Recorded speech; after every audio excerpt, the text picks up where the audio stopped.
Imagine getting T-boned at an intersection. Oh, man. Yeah, your car is completely totaled. You're stuck in the hospital for weeks, and, you can't even get to work. Right. Your whole life is just put on hold. Exactly.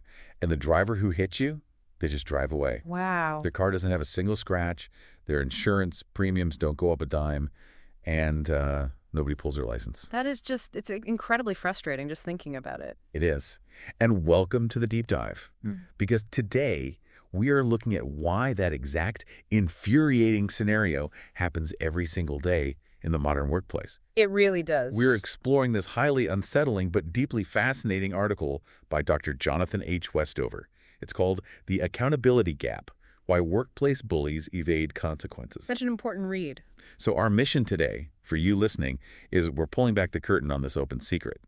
We want to know why the targets of workplace bullying often lose their livelihoods, while the bullies themselves just get a free pass. Yeah, and we're also going to look at how some organizations are, finally figuring out how to fix this completely broken system. Okay, let's unpack this. Because the baseline reality of this problem is, it's incredibly bleak, isn't it? It is. It really is. And we have to start with the actual data on the outcomes because it completely shatters this cultural illusion we all kind of have. Like workplace karma. Exactly, workplace karma. We all want to believe that toxic behavior eventually catches up with people, right? That HR will step in and the scales will finally balance. Right, the bad guy gets fired eventually. But the source material highlights this massive 5-year Norwegian longitudinal study that proves otherwise. 5 years, wow. That's a huge data set. Massive. And when researchers actually tracked workplace bullying over half a decade, the asymmetry between what happens to the victim and what happens to the perpetrator it's just staggering. When you say asymmetry, what does that actually look like for the person being targeted? Because, we often think of bullying as just having a miserable 9 to 5. Right, like a bad boss. Yeah. But the data suggests it's much more destructive than just a bad day at the office. It is systemic destruction. For the targets, the consequences are profound, lasting, and deeply material. Like financial consequence. Financial, professional, everything. We are looking at severe career disruption. Victims face a significantly higher risk of sudden unemployment. Just losing their jobs entirely. Exactly. And they experience downward career mobility, meaning they take lesser roles just to escape the situation. And in many cases, they face long-term exclusion from working life entirely. Ways they just drop out of the workforce. Yes, they just drop out. Yeah. And the health impacts are equally devastating. It's not just, dreading Monday morning. Right. It's elevated rates of clinical anxiety, severe depression, chronic insomnia, and actual post-traumatic stress symptoms. The physiological toll is just wild to read about. The article mentions chronic stress from bullying literally predicting cardiovascular problems. Yeah. Gastrointestinal disorders, suppressed immune systems. It is physically making people sick. The body is definitely keeping the score here. But let's look at the other side of that crash. What did that 5-year study find out about the people driving the car? Like the self-identified bullies? Well, this is the part that is so hard to digest.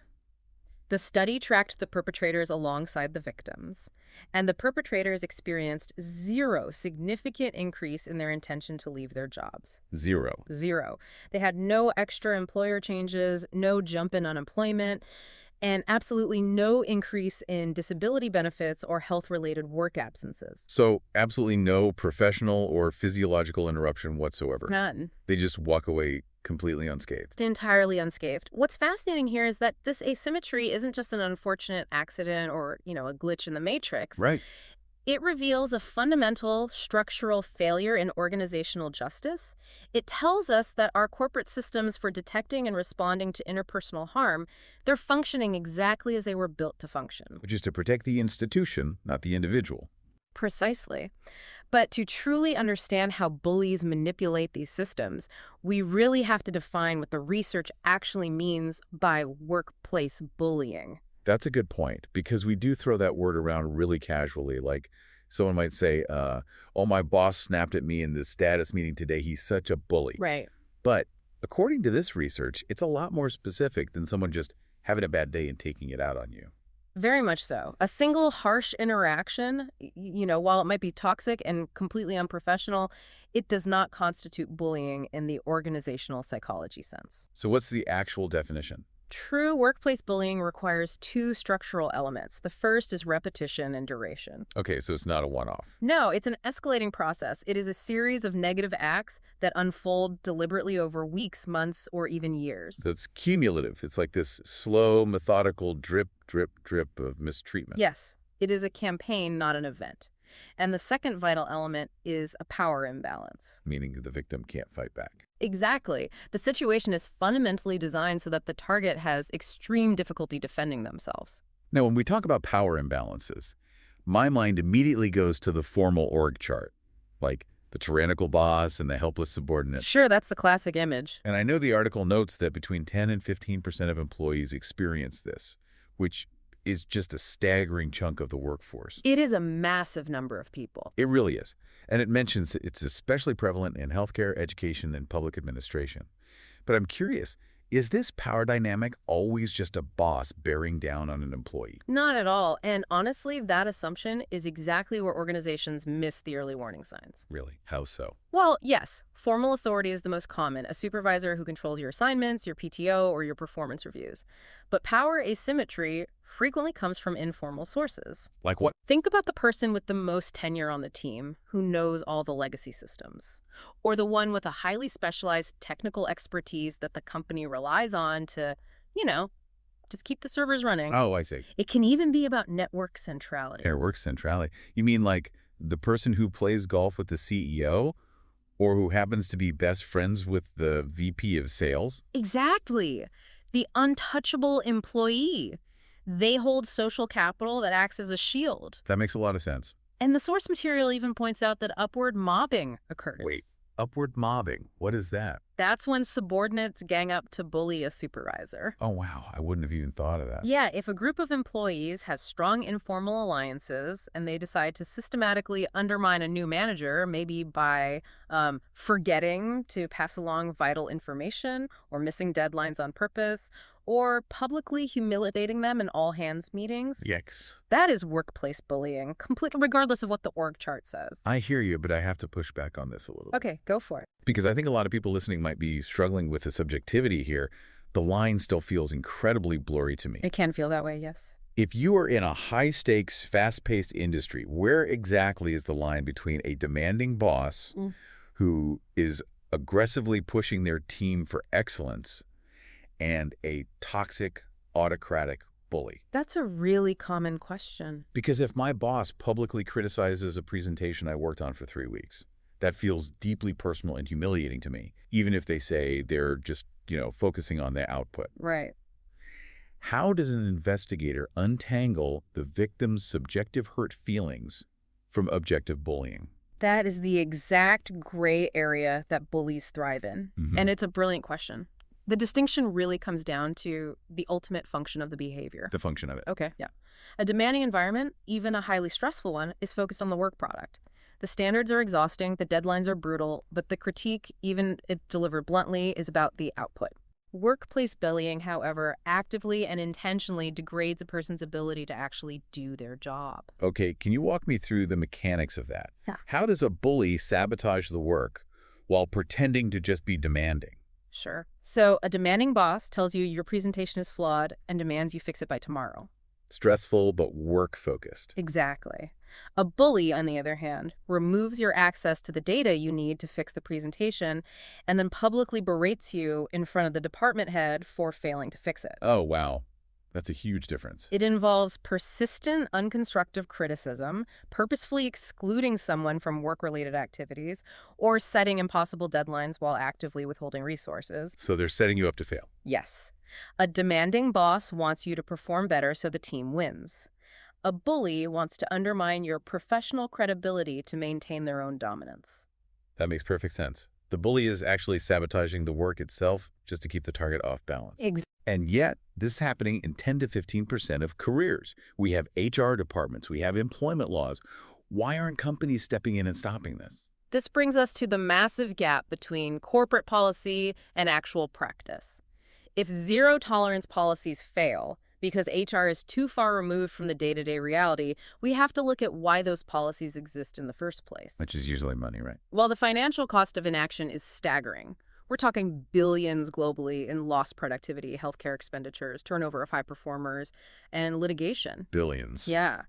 And yet, the primary defense mechanism companies use is the zero tolerance policy, which, as the data repeatedly shows, frequently fails. Right. So a zero tolerance policy that HR never actually enforces is just sort of like a corporate scarecrow A corporate scarecrow, that exactly. relies entirely on the illusion of consequence.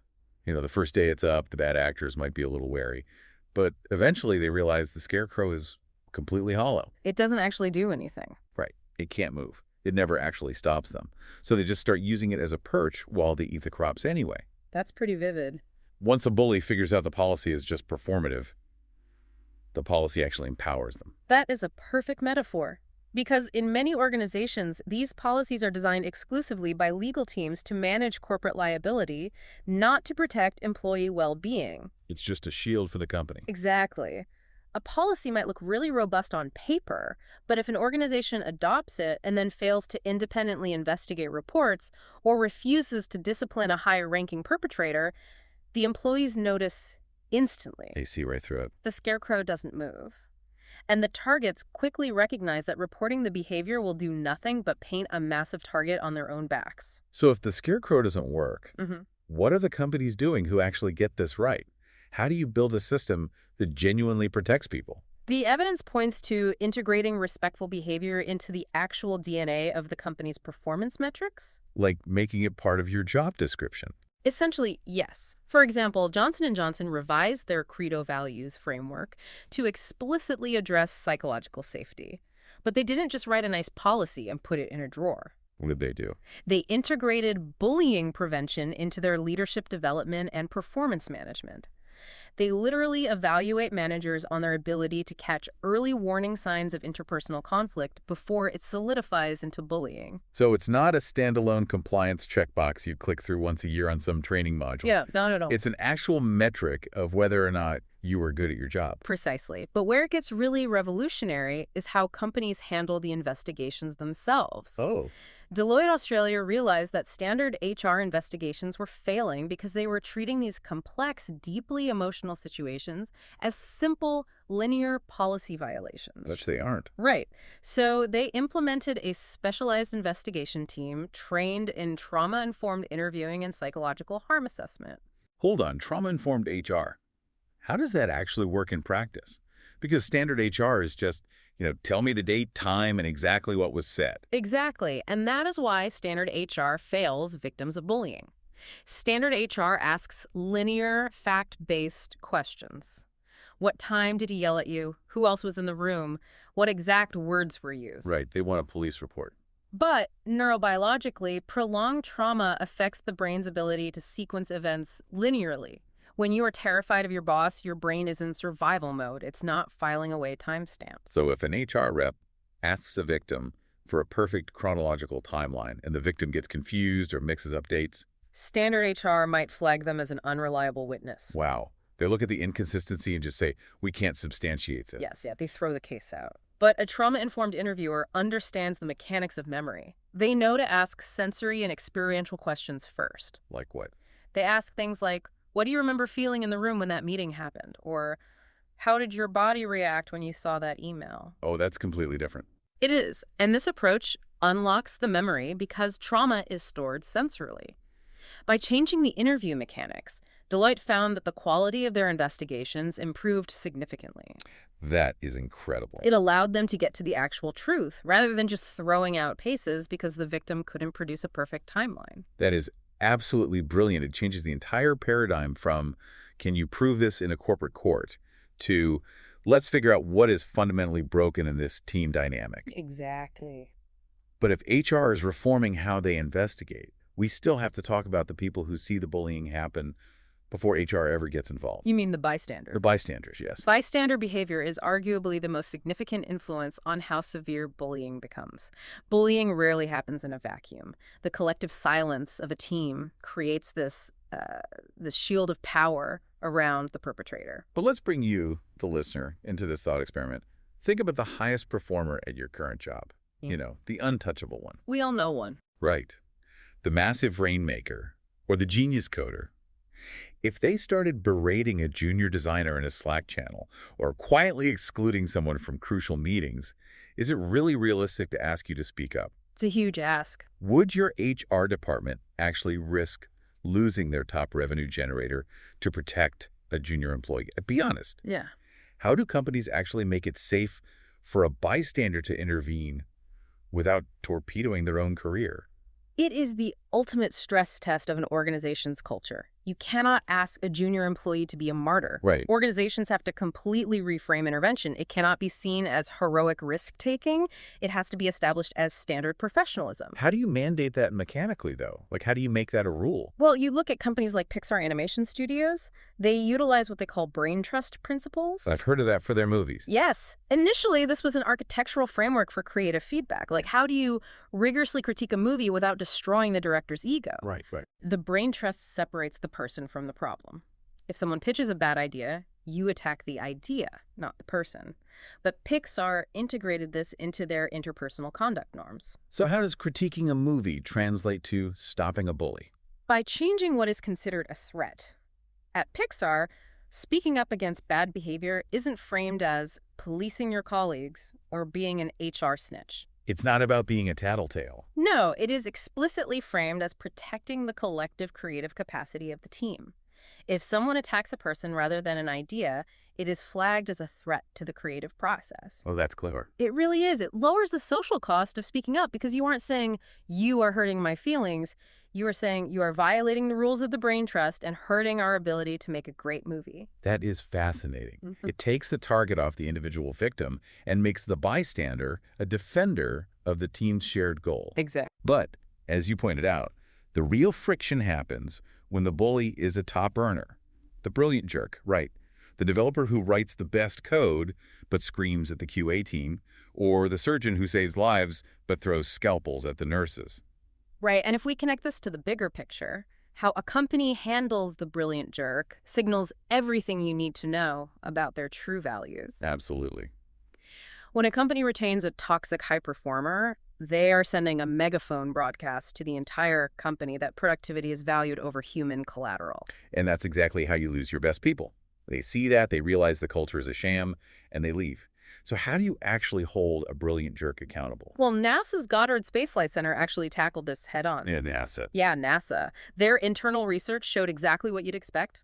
Conventional discipline was almost never applied to their senior, brilliant technical staff. They were too valuable to punish. Exactly. So they developed a respect-based discipline framework. It explicitly states in writing that technical brilliance does not excuse interpersonal abuse. In fact, it establishes that leadership responsibility increases with seniority. Okay, but again, a piece of paper is just a piece of paper. Mm-hmm. The corporate scarecrow again. Did NASA give it teeth? What are the mechanics of this framework? They give it serious teeth through a paper trail. A paper trail. Yes.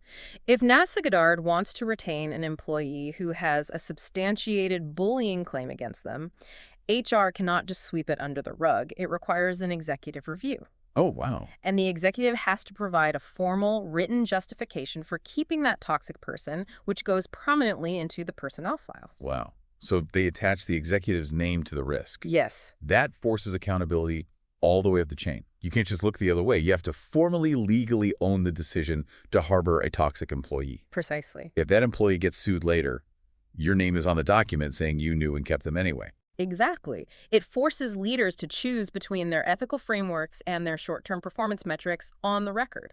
It makes the implicit protection of the brilliant jerk explicit, and most executives are not willing to take on that level of personal career risk for someone else's bad behavior. So we know that waiting for the damage to be done is a terrible strategy.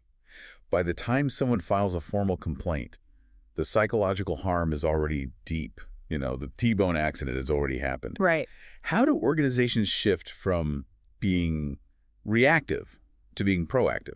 How do you stop the car before it enters the intersection? You have to monitor the environment before the complaint is ever filed. Most bullying takes months or years to escalate. It's that slow drip again. Right. Telstra Corporation, which is a massive telecommunications company in Australia, they stopped waiting for complaints. They implemented quarterly pulse surveys. Pulse surveys, like those massive 50-question annual employee engagement surveys where everyone just clicks agree to get it over with. No, completely different mechanism. Annual surveys are too slow and way too broad. Pulse surveys are short, frequent, and specifically measure psychological safety. So what kind of questions do they ask? They ask things like, do you feel safe taking a risk on this team? Or are dissenting opinions respected in your team meetings? Okay, very targeted. If a specific team's psychological safety scores start dropping quarter over quarter, HR business partners step in immediately and conduct confidential interviews. So they don't wait for a formal grievance. They are tracking the data to catch the interpersonal tension when it's just starting to fray. Yes, they are looking for the behavioral precursors to bullying, and the final, arguably most crucial piece of proactive prevention is holding leadership accountable for their inaction. Wait, so you're saying managers should be punished even if they aren't the ones doing the bullying? Yes. That feels like a massive liability shift. How do you objectively measure a manager's inaction without creating a witch hunt?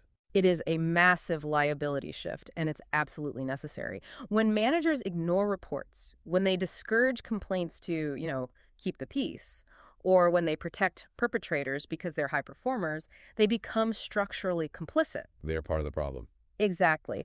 The research argues strongly that performance evaluations for managers need to incorporate their responsiveness to conduct concerns. So if the team is failing, the manager fails. Right. If the pulse surveys show a toxic environment and the manager has done nothing to intervene, that manager's performance rating drops.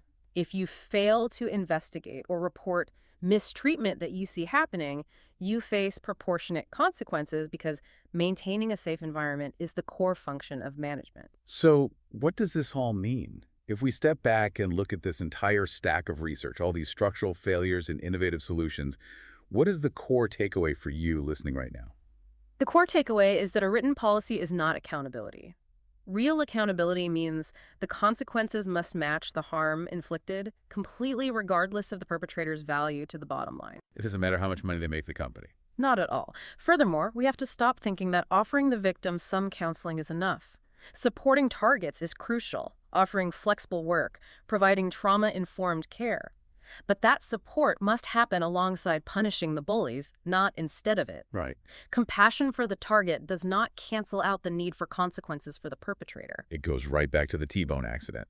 Giving the victim a ride to the hospital in an ambulance is great. It's necessary. Yeah. But if you don't take the at-fault driver's license away, they are just going to hit someone else tomorrow. This raises an important question, and it is something the research points toward as the future of workplace culture. What's that? Well, we know that active bullies evade consequences today because the system protects them. But as companies like NASA and Telstra begin tracking managerial inaction, and as the science of psychological safety becomes standard corporate governance, we have to look closely at the bystanders. Yeah, we really do. Where does the bystander fit into the future of corporate accountability? Imagine a future where silence becomes a fireable offense. Wow. If you see a colleague being quietly frozen out of a project or publicly demeaned in a meeting, and you choose to look the other way simply to protect your own peace. Which a lot of people do. They do. But could the corporate policies of tomorrow classify you not just as a passive bystander, but as a punishable accomplice? That is a chilling thought. If the corporate scarecrow finally comes to life, it might not just come for the bullies. It might come for everyone who stood by and watched the field get destroyed. It's definitely something to chew on. It's a lot to think about, whether you're leading a team or just trying to navigate your own career. Thank you for taking this deep dive with us. We'll see you next time.